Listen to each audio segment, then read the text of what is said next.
Let's dive into making crispy and juicy chicken cutlets. Start by mixing 2 cups of boiled, shredded chicken with a mashed potato, a finely chopped onion, and a burst of flavors from garlic and ginger paste. Season it with salt, black pepper, and a hint of red chili powder for that kick.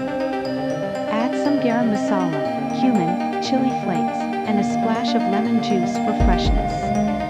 Don't forget the chopped coriander for that aromatic touch. Once everything is well combined, bind it with corn flour or breadcrumbs and let it rest for 10 minutes. Shape the mixture into patties, about half an inch thick. Now, it's time to coat. Dip each cutlet in flour, then whisked egg, and finally coat it with breadcrumbs for that perfect crunch.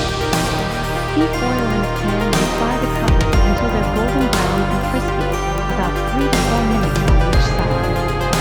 For a healthier twist, try shallow frying, baking, or air frying.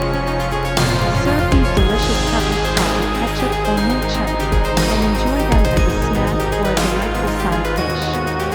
You can also pair them with a fresh salad or serve them in a burger bun for a tasty twist. Garnish with lemon wedges and a sprinkle of fresh coriander for that extra flair. Perfectly crispy, juicy, and utterly satisfying. Like, share, and subscribe for more delicious and mouth-watering recipes. Thank you for watching.